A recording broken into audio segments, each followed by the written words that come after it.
Hello everyone. Last video में हमने PN junction को स्टडी किया था, उसका फॉर्मेशन और वर्किंग कैसे होता है।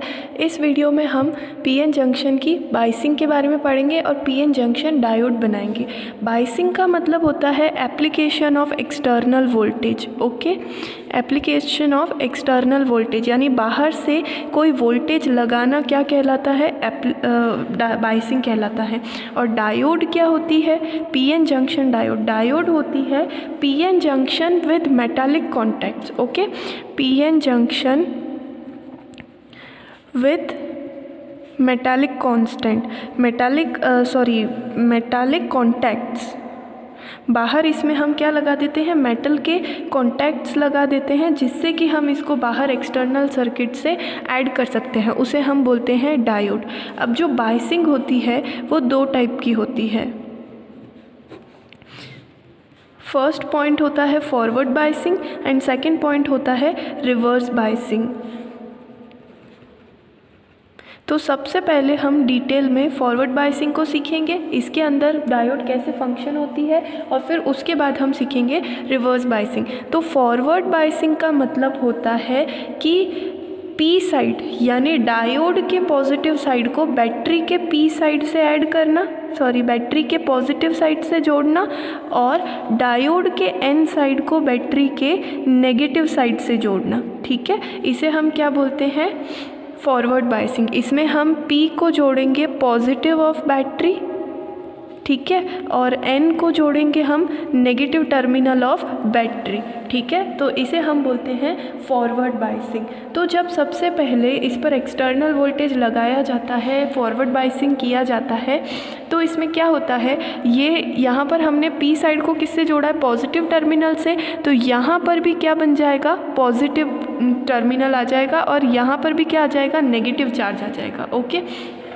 अब होता क्या है कि हमने कल ये पढ़ा था, कल तक हमने ये समझ लिया था फॉर्मेशन ऑफ डिप्लीशन रीजन, कि जब एक पी और एन टाइप के सेमीकंडक्टर को एटॉमिक मॉलिक्यूलर लेवल पे एक दूसरे से जोड़ दिया जाता है, तो इसमें क्या बन जाता है, एक डिप्लीशन रीजन का क्या हो जाता है, फॉर्मेशन हो जाता है। ये हमने लास्ट वीडियो में देखा था। तो यहाँ पर हमने एक पीएन जंक्शन लिया है, जिसमें ये हमारा क्या है, डिप्लीशन रीजन। ओके, ये हमारा क्या है, डिप्लीशन रीजन। फिर हमने क्या किया, इसको बाहर एक बैटरी से क्या कर दिया, एक्सटर्नल सर्किट से जोड़ दिया। तो जैसे ही यहाँ इसको हम बैटरी से जोड़ेंगे, यहाँ पर पॉजिटिव चार्ज आने लगेगा, तो इस पी साइड के अंदर होल्स को हमने प्लस से रिप्रेजेंट किया है। तो पी साइड के अंदर जो मेजॉरिटी चार्ज करियर है होल्स, वो यहाँ पॉजिटिव से क्या होने लगेंगे, रिपल होने लगेंगे। ठीक है, तो हम सबसे पहला पॉइंट लिखेंगे holes in P side. Holes in P side जो कि क्या होते हैं, मेजॉरिटी चार्ज करियर, वो क्या होने लगते हैं, गेट्स रिपल्ड। ठीक है, वो यहाँ से क्या होने लगते हैं, रिपल होने लगते हैं, and start moving towards depletion region. वो किसकी तरफ मोशन करने लगते हैं, डिप्लीशन रीजन की तरफ क्या करने लगते हैं, मोशन करने लगते हैं। तो यहाँ से ये जो होल्स है वो डिप्लीशन रीजन की तरफ बढ़ने लगेंगे। अब होगा क्या, यहाँ पर ये पूरा आपका डिप्लीशन रीजन बना हुआ है, यहाँ पर चार्ज की लेयर जो है वो इकट्ठा हो गई है। अब होगा क्या, जैसे ही यहाँ से होल्स इस नेगेटिव चार्ज के कांटेक्ट में आएंगे, तो इनका क्या हो जाएगा, रिकॉम्बिनेशन हो जाएगा। क्या हो जाएगा, रिकॉम्बिनेशन, यानी कि ये होल्स जो है वो इन इलेक्ट्रॉन्स को क्या कर देंगे, न्यूट्रलाइज कर देंगे, रिकम्बाइन हो जाएंगे। ओके, तो यहाँ पर क्या हो जाता है, उसके बाद and gets recombine with the electrons of depletion region. Depletion region के जो इलेक्ट्रॉन होते हैं उसके साथ ये क्या होने लगते हैं, रिकम्बाइन होने लगते हैं। तो रिकॉम्बिनेशन की वजह से ये क्या होने लगेगा, धीरे धीरे न्यूट्रलाइज होने लगेगा, और डिप्लीशन रीजन की विड्थ जो होगी वो धीरे धीरे कम हो जाएगी। इसी तरह से यहाँ हमने बैटरी के नेगेटिव टर्मिनल को जोड़ा हुआ है, तो एन साइड में जो इलेक्ट्रॉन होते हैं वो क्या होने लगते हैं, इस तरफ इससे रिपल होने लगेंगे। तो ये किस तरफ मोशन करेंगे, फिर से ये भी किसकी तरफ, डिप्लीशन रीजन की तरफ मोशन करेंगे, और इसके होल्स के साथ मिलकर के रिकम्बाइन हो जाएंगे, और रिकम्बाइन होकर के डिप्लीशन रीजन की विड्थ को क्या कर देंगे, कम कर देंगे। तो यही केस होता है same for electrons in an side ये भी रिकम्बाइन हो जाता है डिप्लीशन रीजन के होल के साथ। तो कुल मिलाकर के ये जो बाहर बाहर वाली लेयर है ये धीरे धीरे क्या होने लगती है, न्यूट्रलाइज होने लगती है, और डिप्लीशन रीजन की जो विड्थ होती है वो क्या हो जाती है, कम हो जाती है। तो width of depletion region gets reduces. Okay, depletion region की जो विड्थ होती है वो धीरे धीरे क्या होने लगती है, कम होने लगती है। ओके, तो पहले जो हमने वोल्टेज था, जब हमने इस डिप्लीशन रीजन का फॉर्मेशन कल सीखा था, तो हमने देखा था इक्विलिब्रियम की सिचुएशन में डिप्लीशन रीजन पर एक वोल्टेज होता है, उसे हम क्या कहते हैं, बैरियर पोटेंशियल। उसे हम क्या कहते हैं, बैरियर पोटेंशियल। तो उसको अगर हम मान लेते हैं V0, अगर मैं बैरियर पोटेंशियल को मान लूँ V0, ठीक है, और फिर हमने जब इसको फॉरवर्ड बायस कर दिया तो डिप्लीशन रीजन की विड्थ क्या होने लगेगी, कम होने लगेगी। विड्थ ऑफ डिप्लीशन रीजन क्या होने लगती है, रिड्यूस होने लगती है। उस वजह से होगा क्या, उस वजह से जो वोल्टेज है barrier potential also gets reduces. इसका जो बैरियर पोटेंशियल है वो भी क्या हो जाएगा, रिड्यूस होने लगेगा। तो हमारा जो रिजल्टेंट वोल्टेज बचेगा या वोल्टेज डिफरेंस बचेगा इस वाले डिप्लीशन रीजन में, वो क्या हो जाएगा, V0 माइनस V, यानी बाहर से हमने जितना वोल्टेज अप्लाई किया है उसमें V0 में से उतना कम हो जाएगा, और हमें ये डिप्लीशन रीजन के ऊपर क्या मिलेगा, पोटेंशियल डिफरेंस। और ये जो पोटेंशियल डिफरेंस है ये कम है बैरियर पोटेंशियल से, यानी फॉरवर्ड बायस करने पर डिप्लीशन रीजन की विड्थ भी क्या हो गई, कम हो गई, और इसके ऊपर वोल्टेज भी क्या हो गया, कम हो गया। तो इस वजह से ड्रिफ्ट भी क्या हो जाएगा, कम होने लगेगा। Drift also reduces. अब ड्रिफ्ट क्या होता था, ड्रिफ्ट हमने लास्ट वीडियो में देखा था कि जब इस डिप्लीशन रीजन की विड्थ धीरे धीरे बढ़ती जाती है तो यहाँ पर एक इलेक्ट्रिक फील्ड जो होता है वो जनरेट होता है और उसकी इंटेंसिटी बढ़ती जाती है, और इस वजह से माइनॉरिटी चार्ज कैरियर्स का क्या होता है, मूवमेंट होता है। यानी N साइड से होल इधर की तरफ जाने लगते हैं और P साइड से इलेक्ट्रॉन क्या होते हैं, इस तरफ जाने लगते हैं। लेकिन अब ड्रिफ्ट क्या हो जाएगा, कम होने लगेगा, ठीक है। और जैसे जैसे डिप्लीशन रीजन की विड्थ कम हो रही है और हमने क्या लगाया है, वोल्टेज लगाने से P साइड से होल चल रहे थे और N साइड से इलेक्ट्रॉन चल रहे थे, यानी किसका मूवमेंट हो रहा है, मेजॉरिटी चार्ज कैरियर्स का क्या हो रहा है, मूवमेंट हो रहा है। यहाँ हमने लिखा है ना, जो मेजॉरिटी चार्ज कैरियर्स होते हैं उनका क्या बढ़ने लगता है, मूवमेंट बढ़ने लगता है। तो कल हमने देखा था जब भी मेजॉरिटी चार्ज कैरियर्स जो होते हैं उनका मूवमेंट होता है तो इसे हम क्या कहते हैं, डिफ्यूजन।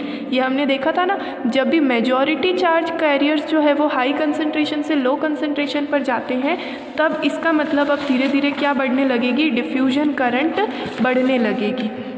तो ड्रिफ्ट करंट जो होगी वो कम हो जाएगी एंड डिफ्यूजन करंट इंक्रीजेज। जो डिफ्यूजन करंट जो थी वो धीरे धीरे क्या होने लगेगी, बढ़ने लगेगी। ओके, यानी कि फॉरवर्ड बायसिंग में जो करंट होती है वो मेन करंट कौन सी होती है, डिफ्यूजन करंट होती है। और क्योंकि डिफ्यूजन करंट किसकी वजह से होती है, मेजॉरिटी चार्ज कैरियर्स की वजह से होती है। ओके, अब इसके आगे हम एक बार देख लेते हैं रिवर्स बायसिंग को और फिर हम दोनों में कंपैरिजन करेंगे कि इनमें क्या फ़र्क है। तो रिवर्स बायसिंग में क्या होता है,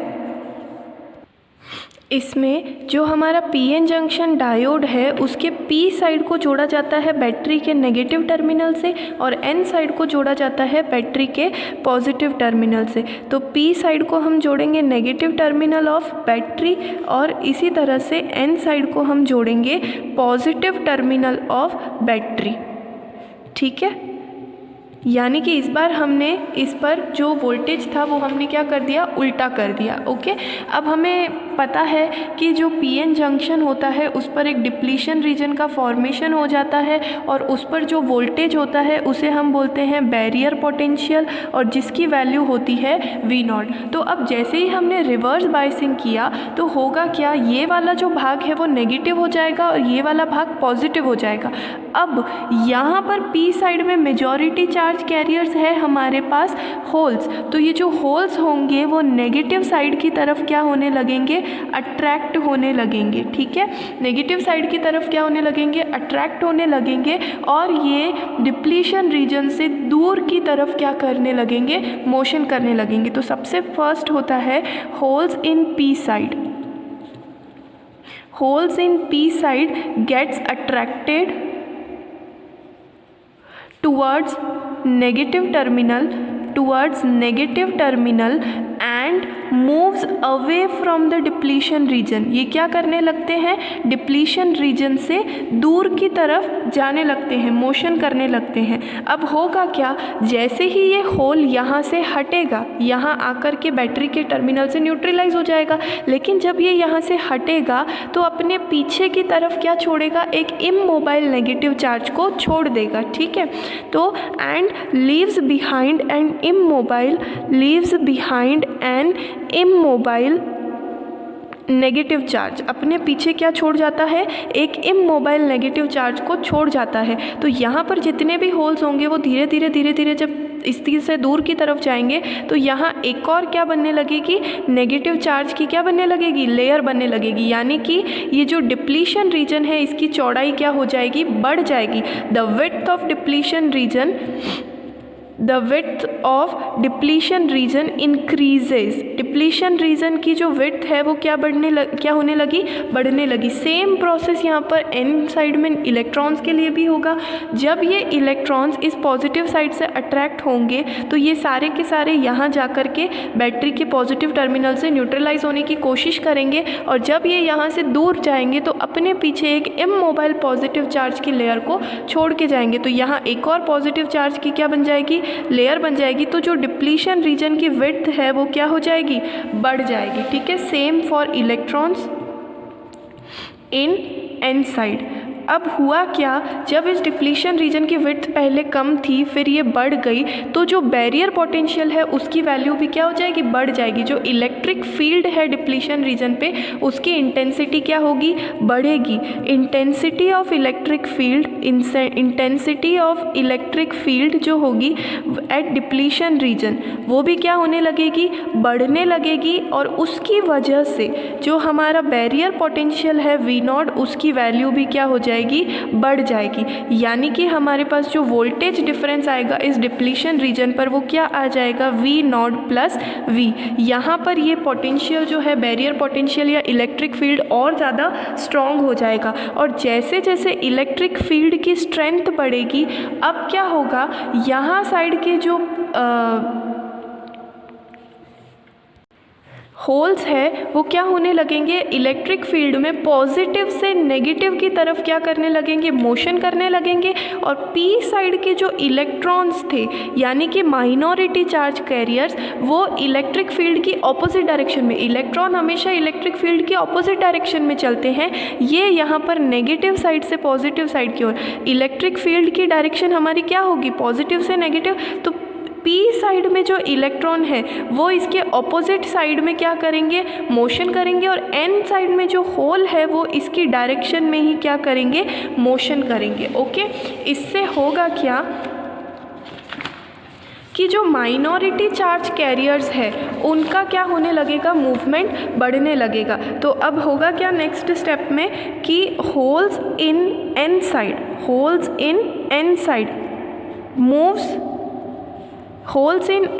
moves in the direction of electric